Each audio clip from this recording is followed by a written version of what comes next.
When James Stuart died, King Charles I, grave and dignified, inherited his father's insistence on a divine right to personal rule and a more complicated social situation than England had ever known. Hypnotized by his favourite, the glittering Duke of Buckingham, Charles embarked upon his autocratic reign, stubbornly unaware of a wealthy and articulate middle class who jealously guarded their parliamentary right to rule under an acquiescent monarch. And this crisis came to a climax in civil war. Writing of this terrible confrontation, Churchill describes it thus. By the end of September 1642, Charles I had with him 2,000 horse and 6,000 foot.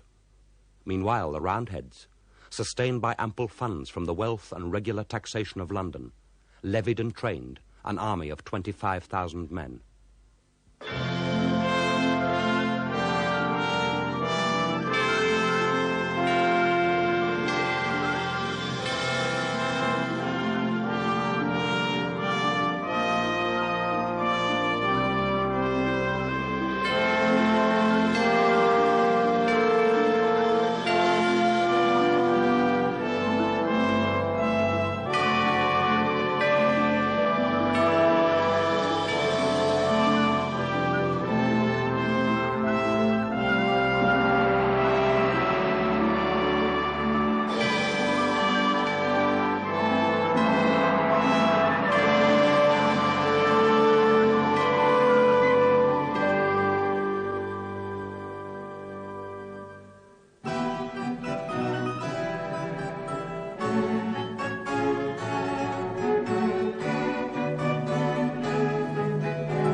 Colonel Astley! What is it? Astley? The King. Where? As the wise Philogenies, he's just vanished discord. About time. Who's that kissing his foot? Lady Olivia Tyne. She represents peace. Oh, by the way, she's to be married next month. Fine-looking girl. It's as hot as hell fire in here. Wake me up if I start to snore. Here's the author. That's genius. Genius? Thinks a lot of himself. He's our esteemed poet laureate. I'm told his father kept an ale house in Oxford. Mr. Davenant claims that his true father was William Shakespeare. How's he now? Well, of course, my father was Alexander the Great. Who are the women? Nymphs. Prudence, doctrine, discipline, and concord. It's all beyond me. All I know is that the money spent tonight on gaudy scenery and ludicrous costumes could have equipped and kept a brigade in the field for months. Oh, who but thee could thus endure to live and govern in this sullen age, when 'tis harder far to cure the people's folly than resist their rage?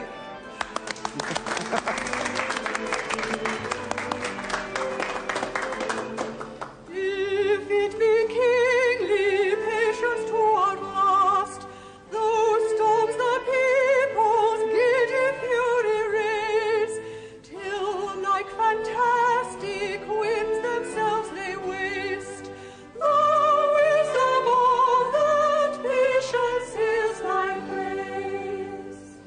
Since strength of virtue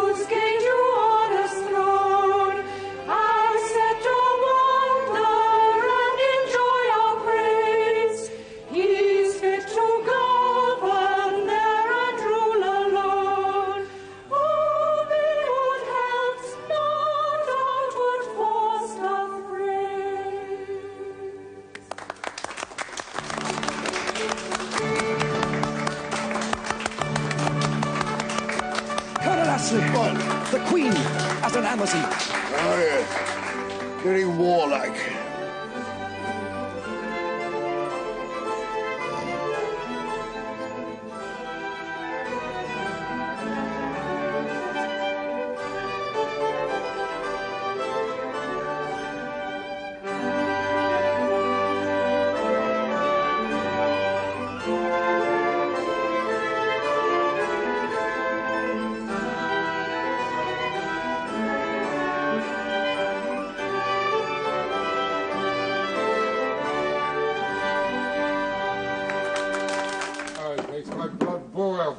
It does, Tom. Do give us a sight of the fire. I'm sorry, It's not you, John, it's him. Oh, your sister's a poor thin mortal these days, John. She's becoming a martyr to the cold. Oh, don't listen to him, brother. He's prickly as a bull at Michaelmas. Go on with your tale, Uncle, about the mask. The mask, indeed. Now, where was I? The argument. Disorder and rebellion, calmed by the wise Philogenes. Philogenes? Well, he was a king who loved his people. It must have been very beautiful. It was ravishing, yes. And the Queen? Did the Queen appear? She did, Alice, as an Amazon in silver and with a plumed helmet. Amazon? The King's going to need more than Amazons. Oh, do hush, husband. No, you see, Tom, Colonel Ashley wasn't very pleased either. He'd have preferred to see the King's money better spent. The King's money. Your money and my money. Illegally raised and then wantonly squandered. I'll tell you this. If the King means to punish the Scots, he's going to need an army. And armies need paying. The only way that he's going to be able to pay an army is by summoning a parliament and getting its consent to raise the money. Well, Tom, I can assure you that Colonel Ashley has been from Hull to Berwick and as far as Edinburgh ordering their defences. I mean, if, as it seems very likely that the Scots are to become aggressive this coming spring, we must see that we are prepared for them, that's all. We? Who's we? I've got no quarrel with the Scots. But I'll tell you this. If the King does dare to call a parliament, he'll soon find that the real sympathy of England lies with the Scots and against popery and tyranny. But and against His Majesty? No, not His Majesty. His parasites, Wentworth and Lord. Wentworth would bring his Irish army over to enslave them, and the Archbishop would convert them all to popery. They say that Thomas Wentworth is to be made Earl. Is that so? Indeed it is, Earl of Stratford. Much good that'll do him. But if he and Lord overreach themselves, they'll not find Englishmen so polite or so cautious as the Scots. Tom, you have said it all through supper.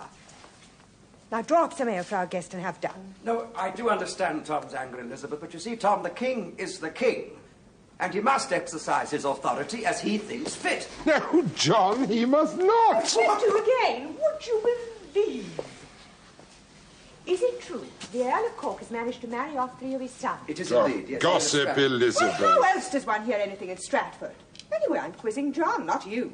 Is it true? Yeah, well, yes, in point of fact, oh, you've dropped a needle. No, it was 2 of them, in fact. The third was ready and willing, but the bride ran away.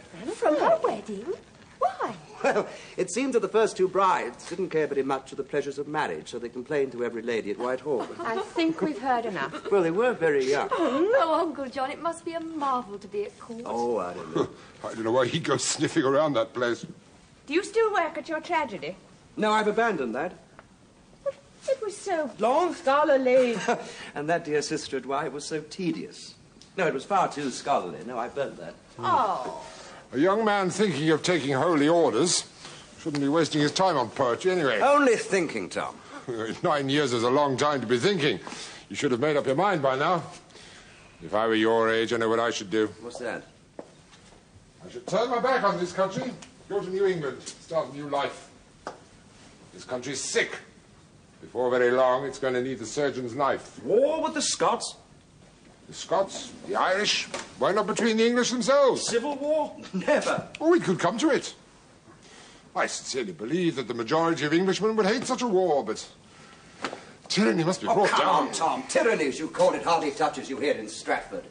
You got a loving family, a prosperous business. They're both threatened. I mean, consider, if I were to die within the next year or two... Now, Alice here, my only child, an heiress, but still a minor, would find herself made a ward of the court. And the administration of my estate, and it's a valuable one, all that grazing land between here and Camden, the tannery, this house. 2 cottages by Shipston, and the farms near Alveston. Another by Kinnerton. Yes. Well, all this would fall into the claws of the Crown. And some grasping courtier would beg charge of the estates from the King. By the time Alice was of age, how much do you think would be left for her? I've got no say as to who should be her guardian. I could do nothing to protect either her or my property. Come on, Tom. You'll live to see her married and your grandchildren. And another thing. Last year I was invited to accept a knighthood, which is another way for the King to get some money. What use is a knighthood to me? Would a coat of arms hurt my sheep any finer? You refused. Yes, certainly I refused. But the King still insisted on his present. I was fined for my ill manners. Illegally, not by the common law of England, but by the whim of the King. But, Tom, the King is the law and the protector of the law. How can he then act illegally? No, the law protects the King. Tom. Now, you just described my business as prosperous. Well, yes. Well, now, it's a mockery of what it should be. Crippled and shackled with illegal taxes. And the most restrictive thing of all is the curse of these monopolies. The gifts of the King. The illegal gifts of the All right, Tom, perhaps there are a few obnoxious and perhaps unnecessary monopolies, but you must understand that... John, come on. There are more than 700 All of right, them. maybe there are, I but you wash must... with Monopoly soap. Tom. I tidy my hair with a Monopoly brush Tom. and comb. I dress with Monopoly linen. I give up. Tied together with Monopoly buttons and held up with a Monopoly belt. I eat Monopolies, drink Monopolies, and smoke Monopolies. Even your mice are caught in Monopoly mousetrap. Alice, the King is really wise. He'll be ruled by Parliament. If not, he'll probably try and back up his moral and financial tyranny with a military tyranny. So you would fight the King? Certainly, no question. Oh, stop it, Thomas Rush! Stop it, both of you! I will not listen to any more talk of war. There are worse things than your monopolies. Have you thought of what this war you yearn for may mean? Your daughter may yet be a ward of court. And I would rather pay taxes than bury you. Or my brother.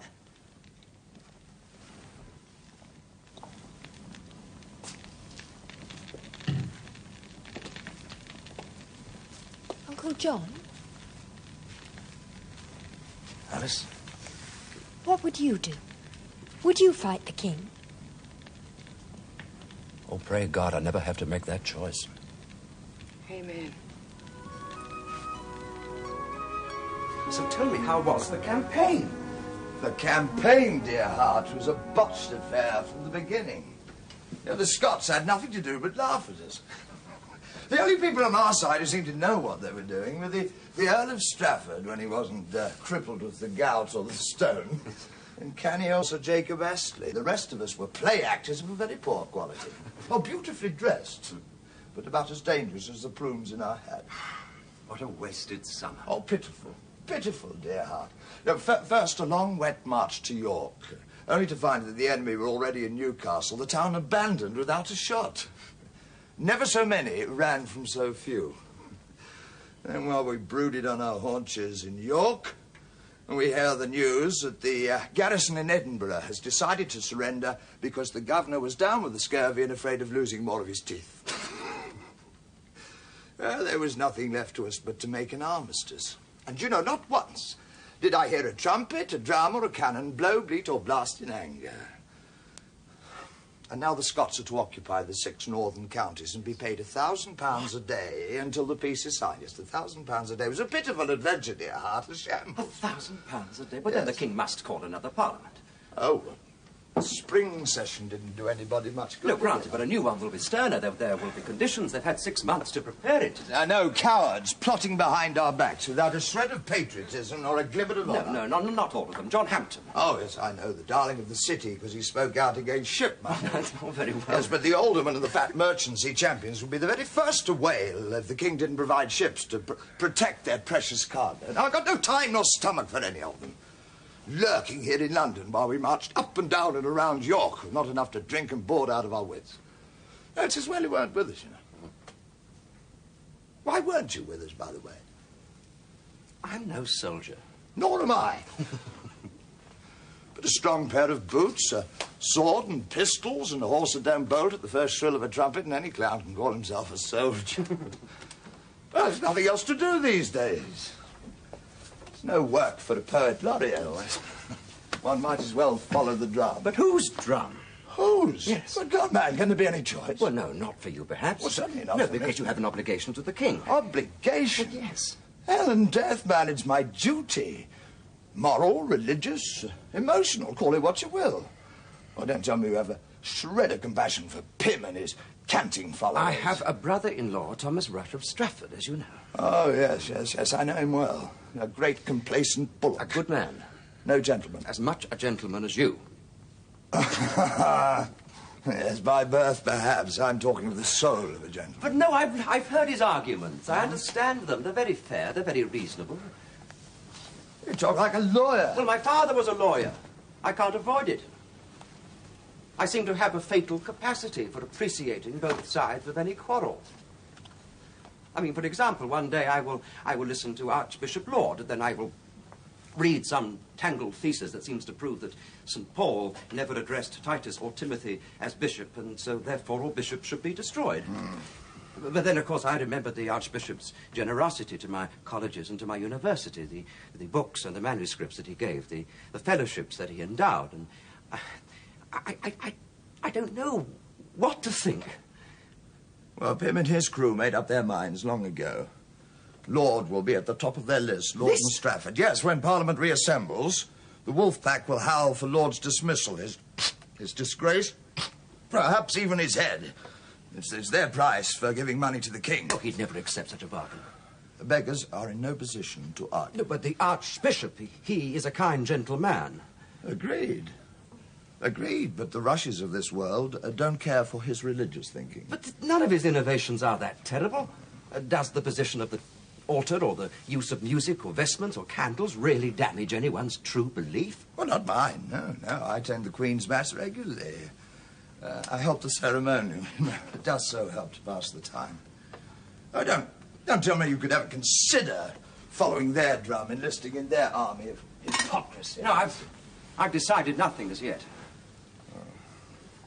And Strafford, you say, on this list? Strafford above all. Yes, well, you see, I can understand their jealousy. Even their fear. But the king would never agree, never abandon him. And Strafford is too strong for them. Once he was an Iron Man. Now he's a sick man. Very sick. Not the Achilles who was. I believe the lady's about to wake. Oh, poor wench, she can't hold her liquor. You know, she'll have a throbbing head and her throat as cracked and dry as a trooper's boot. But look how beautiful. Look. The body of a wood nymph. The breasts of a goddess. And the manners of a sow. I'll fetch some water, dear heart. The brow of Aphrodite will be as hot as Arabia. And her beautiful eyes, if she can manage to open them, will be as bloody as a split chicken. Who is she? Oh, we met last night in Southwark, by moonlight. I shall call her Titania. But consider, not a single political problem ever troubles her tiny mind. She only dreams of silks and jewels, and only desires an amiable, a capable gentleman such as myself to keep her warm in bed. Oh, beauty, dear heart, is a lesson to us all.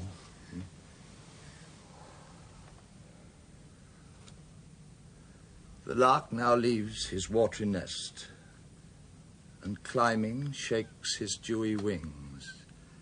He takes this window for the east, and to enlist your light he sings, awake, awake, the morn will never rise till she can dress her beauty at your eye. If I'd known you were a friend to the Bishop of Rome, you'd never have laid a finger on me. I'd rather fornicate in hell with the devil than let a creeping papist so much as wink at me.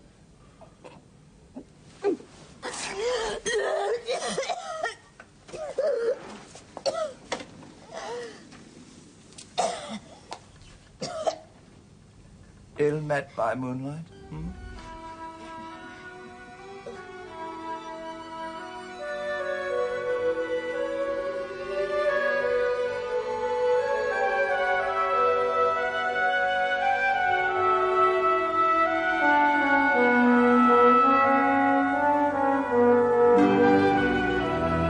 Christia Civi Sancti Trinitas, obvesea preem servitutis mea, et presto, ut sacrificium corruptulis tuae maestatis indimus octrui, tibi sit, te miserante propitiabile, per Christum Dominum nostrum.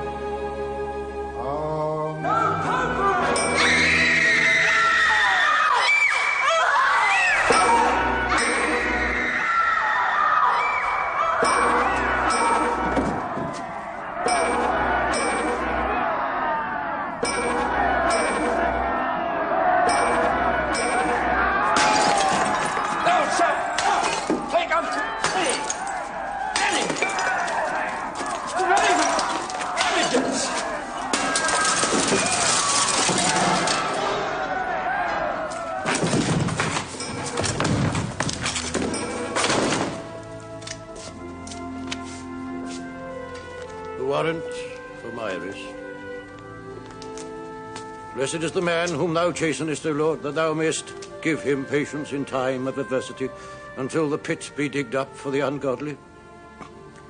Where are you to take me? For the moment, to the house of the Sergeant-at-Arms. You? Who are you?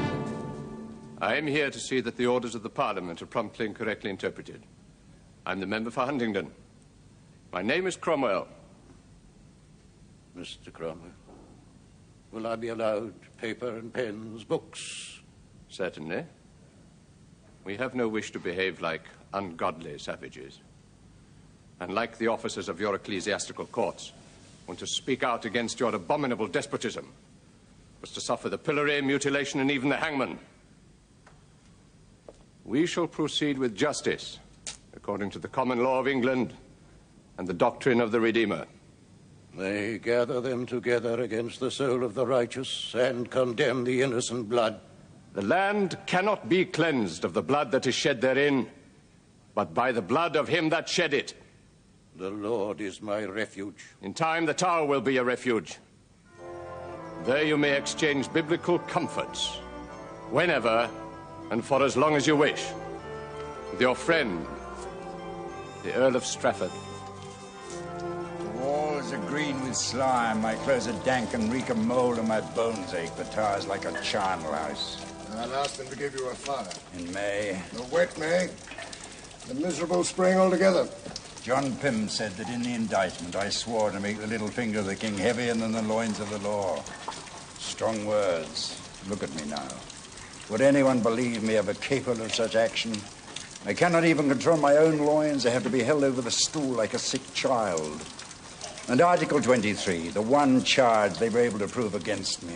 By lies and forgery. Hearsay that I once told the king I would bring over an army from Ireland to subdue this kingdom. And now I cannot even subdue the trembling of my hands and fingers. Did you ever say it? Oh, perhaps, perhaps not. Some earnest secretary made a note in council. That note was as good as my death warrant. Be warned by my example. I defended the king too well and too vigorously. And John Pym and his myrmidons call that treason. But I know and the king knows that this was my duty. Therefore I pray he will continue to trust and support me in spite of their botched impeachment and their hurried, petulant bill of attainder. He will never sign my life away to protect John Pym. That is why I am here. To comfort me, to assure me of the king's love. The king has never hesitated to defend you against the Parliament. And now? Now he argues that he has to make a cruel choice. Not to sign the bill would save your life. To sign it would start an immediate rebellion. To sign will mean the end of all royal authority and the loss of the king's honor. The king thinks it wisdom to placate the Commons. With my head. If the Commons have to be fought, we're not ready. We need money, trained officers, weapons. You would buy time at so large a price? You know the king would never willingly betray you. Unless I make things easy for him. Yes. As always, the decisions are left to you. Even a decision as harsh and irrevocable as this. And I am deeply ashamed that I have to act the messenger. Oh, rather an old friend. Rather you than anyone, save perhaps the king himself. He has tried, but the attempt to regarrison the tower with his own men failed. There was a plot to rescue you, but Pym got wind of it. There's nothing more the king can do. Except refuse to sign. Very well. Then you may tell him that I understand the minds of these men are incensed against me. Even though their sacred king has declared that in his princely opinion, I am not and never was guilty of treason. But to set his conscience at liberty, and to prevent the evils that might happen by his refusal, I now, through you, must most humbly beseech His Majesty to pass the bill. There. I shall have to have what you say in writing. Hearsay was evidence enough of my enemies. But I will dictate to you. I cannot guide a pen. My fingers are already dead.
I snuffed the damn flame 10 times out of 10. Last night you were a great deal more sober.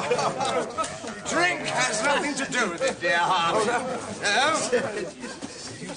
The mystery is all in the muscles of the wrist. No mystery at all. Just a few weeks with a competent fencing master. Yeah, well, you try then. You're sober and blessed with 2 good arms. But I've got no skill with a sword. High time you're quiet. It is a mystery that has no appeal for me. You lunge well enough with the pen. Why, so do you. The shame is that now you just swish at candles and abandon your true mystery, your real trade. Now, that is a shame and a tragedy. Not altogether. No? I've not quite abandoned my trade, no. I've been invited to write a speech, not in verse, mark you, but as potent and telling as anything in a masque or a tragedy. For the king? For the Earl? For the Prince of Wales. A boy of 10? Why not? The innocent confronting the powerful. It's the very stuff of the drama, dear heart. Now, if the king is forced to sign the bill against the Earl of Strafford... Who can force? Circumstance. If he is forced to sign, then the young prince is to go before the House of Lords and appeal to their clemency. As the boy is thick-skulled, idle, and intensely nervous, I have the great honour to write the speech for him and the Herculean task in instructing him in its correct delivery. My lords, this noble house, this serious and dedicated assembly has witnessed mighty arguments these past months. In these wise debates, the harsh word prerogative has echoed again and again.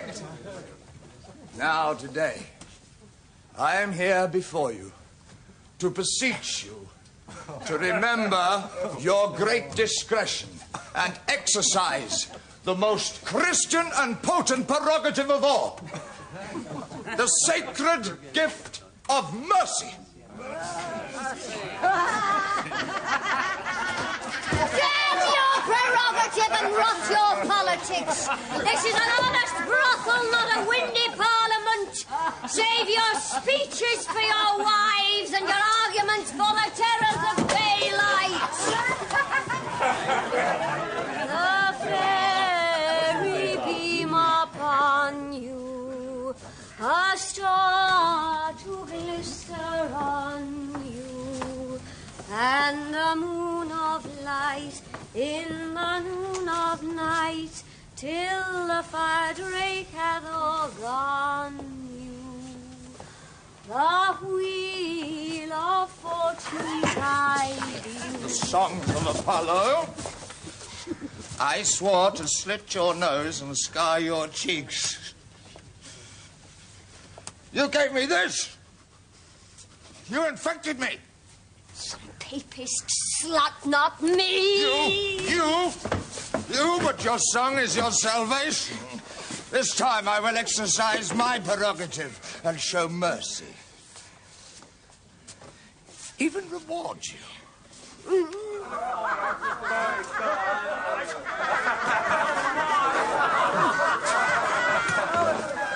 I return my infection to its source of corruption.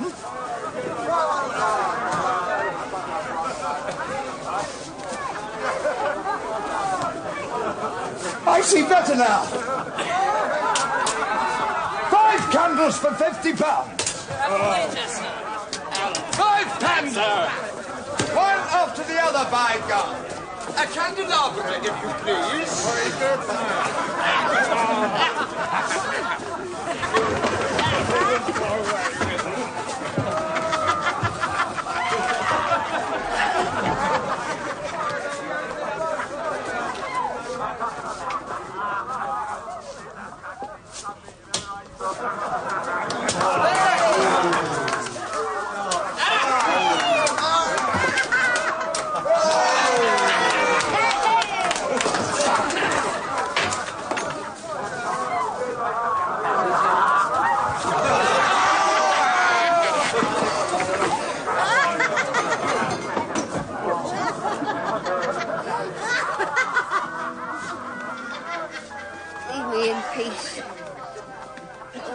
Your friend. At such moments, it revolts me. The one who wanted to be a priest, and here to convert me. In this place? You'd waste your time anywhere. Please, I'm no papist. Your friend. No, please. I want to talk to you. Talk. Question you. You an informer? Oh, no. No, I have no real loyalty to either side as yet. I'm a bewildered observer. Like I imagine the majority of Englishmen, bewildered, confused, but desperately concerned. Now, maybe you can help me. Answer one simple question. Well... You hate papists. All and every one of them. Why? A woman is not forbidden an opinion. To think... No, not by law, not by scripture, but few women are as vehement as you. Fierce, angry. I have reason to be angry. Will you tell me, please? About a year ago to this very day, there was a young boy I knew. A young sailor. There was a riot. It was noisy but harmless. Some of the sailors were angry because their old Captain Warwick was locked in the tower. And some of the boys from Blackfriars found a drum. They'd been drinking all the holiday, and suddenly they decided to give Lord the Pope of Lambeth a fright. They stopped here on their way across the marshes, and my boy went with them. He was tall and strong, and he broke down the palace door with a crowbar, and everyone laughed. That was all. No one was hurt. But my boy was arrested. Tom Benstead was his name. And here in Southwark, he was hung, drawn and quartered, and his head hoisted up over the bridge. He was 19 years old. And I loved him. A year ago. Yes, well, you have every reason to be angry. And I've answered you. No. No, not really. Everyone I question, everywhere I look, everything I read, I always end up with a personal story. Motive, reason, explanation. Please, not always as horrible as yours, but from champions of both sides. At the heart of it, the reason is always selfish. Revenge, religious prejudice, jealousy, ambition, lust for power, wealth. You see, nowhere have I found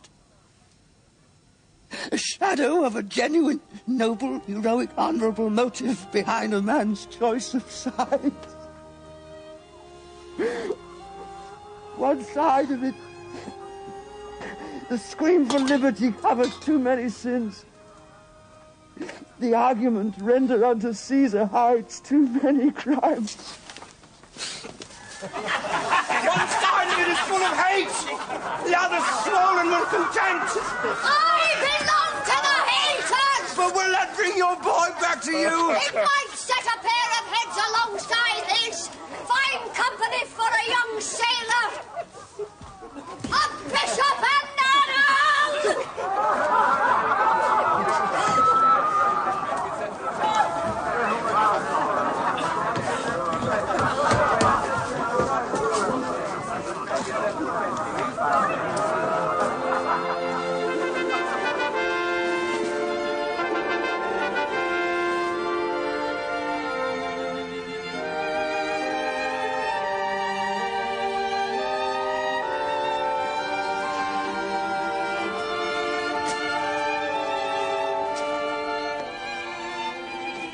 Has he signed? Not yet. Will he? He's talked with his bishops. There seems to be a subtle ecclesiastical difference between a monarch's private conscience and his public duty. Too fine a distinction for me. But enough to sway the king. To condemn his friend? He will sign. What is he, after all? Is a complicated but weak man. Devious, untrustworthy, shallow. The painting of a tyrant. He will sign. He must. We are not howling for Strafford's head out of spite. But because the king must give us the Earl's life as a sign that he acknowledges his own guilt and understands his necessary inferiority to the Parliament. Without such an acknowledgement, tyranny is justified. And we may as well abandon any dream of liberty and all hope of the kingdom of God on earth. He must sign.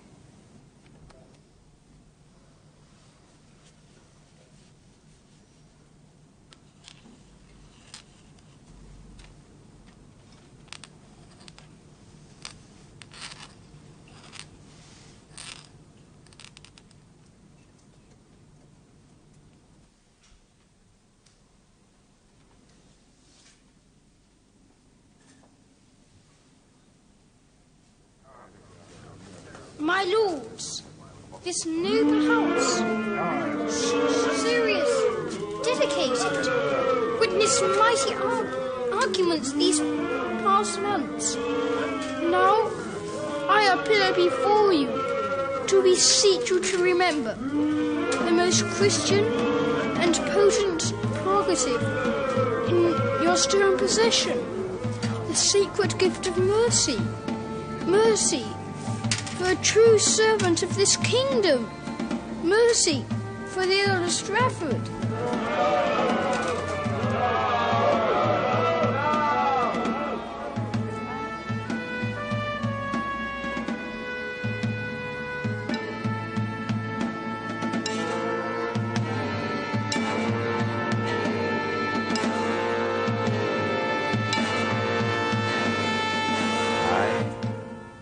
My mind forever troubled, have searched long and painfully. I have considered and balanced every grain of hope, every atom of comfort.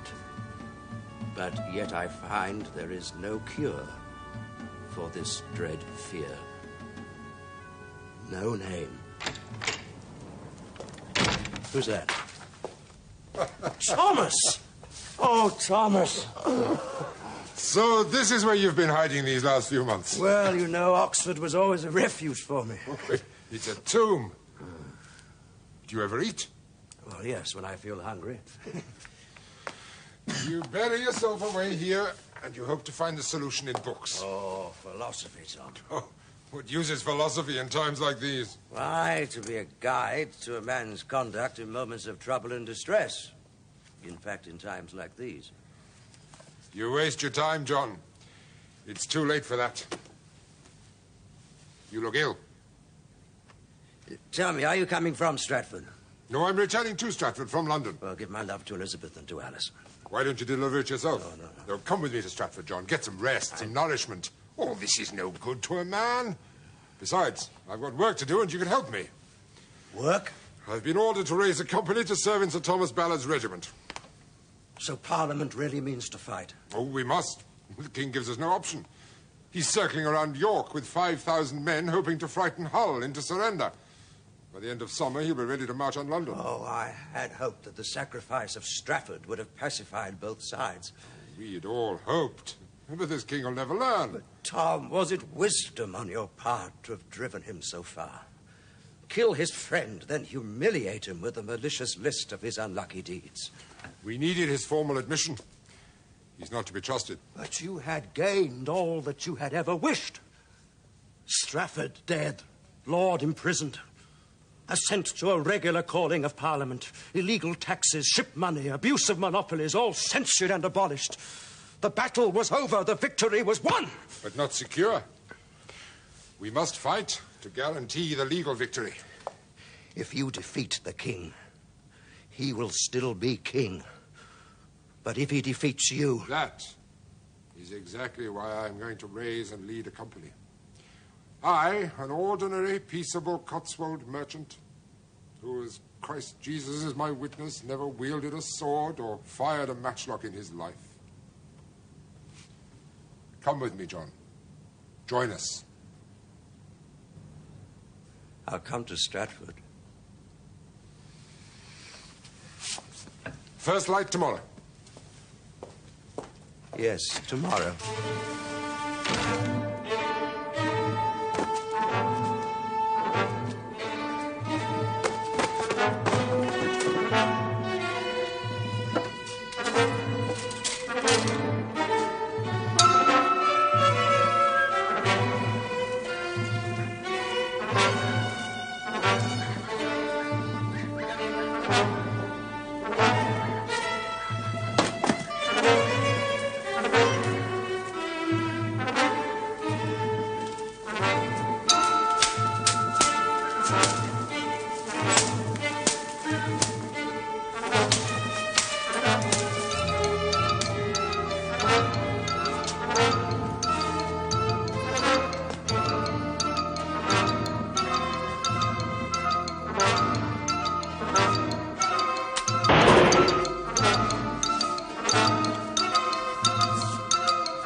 The despair and horror of civil war.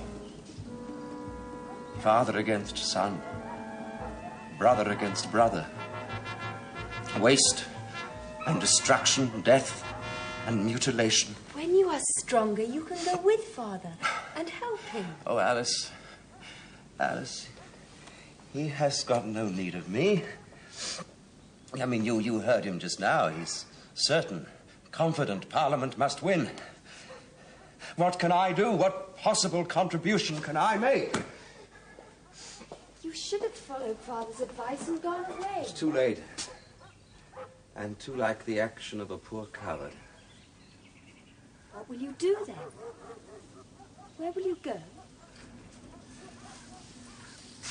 Alice, can you be secret? I believe so. I'm going to leave Stratford.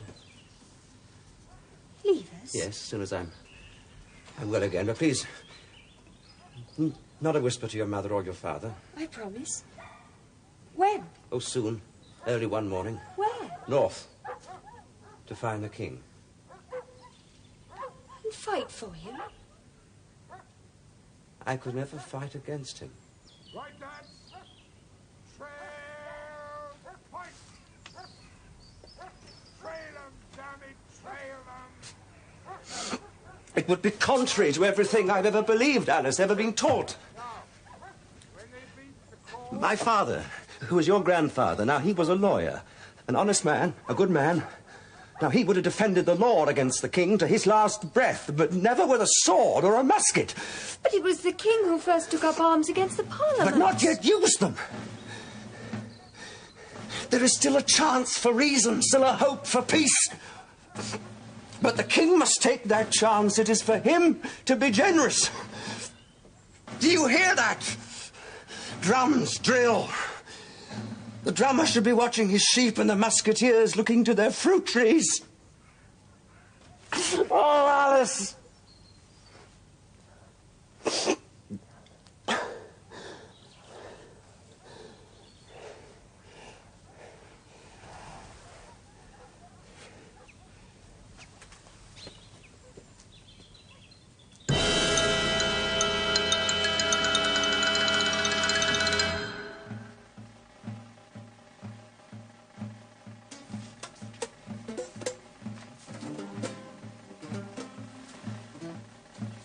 Does that sound true?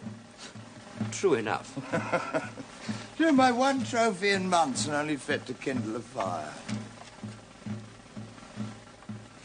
Preserve thy sides, unthrifty wench, to purify the air. Thy tears to thread instead of pearls on bracelets of thy hair. I'm told you know this part of Warwickshire. Yes, I was born near Charlcote. My sister lives in Stratford. And this hill? Edge Hill. My brother-in-law has land near here by Kinnerton. The village to the northwest? Yes. The valley between the hill and the village? Red Horse Vale. Well drained? Oh, dry. Even now, in October? Well, it's firm enough for cavalry. I'd say difficult for cannon.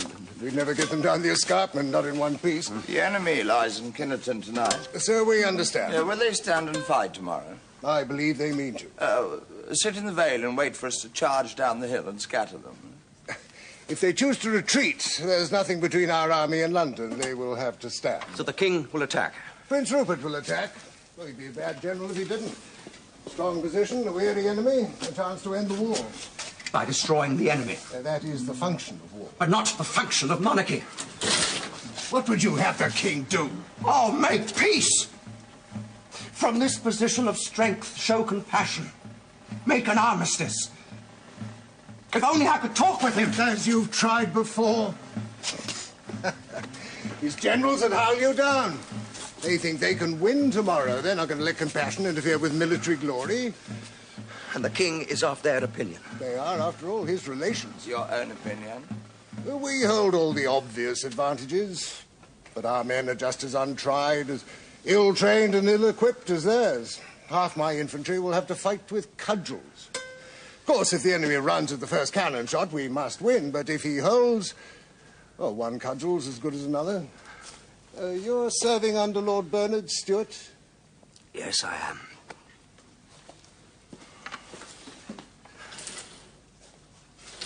You sincerely believe the king should offer peace?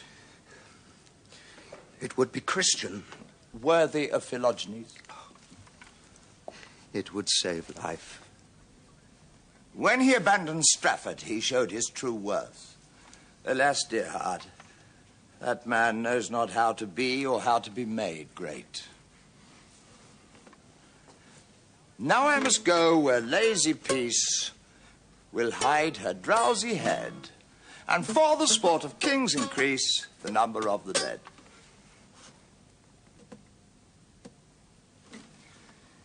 Isn't it time you were making ready, cleaning your pistol or sharpening your sword? No. It's no use. I shall ride, but God forbid I shall ever draw my sword or fire a pistol against another Englishman? Against my brother? He'll have no compunction about splitting you in half or blowing your brains through the back of your head. I should welcome it! For the sport of kings!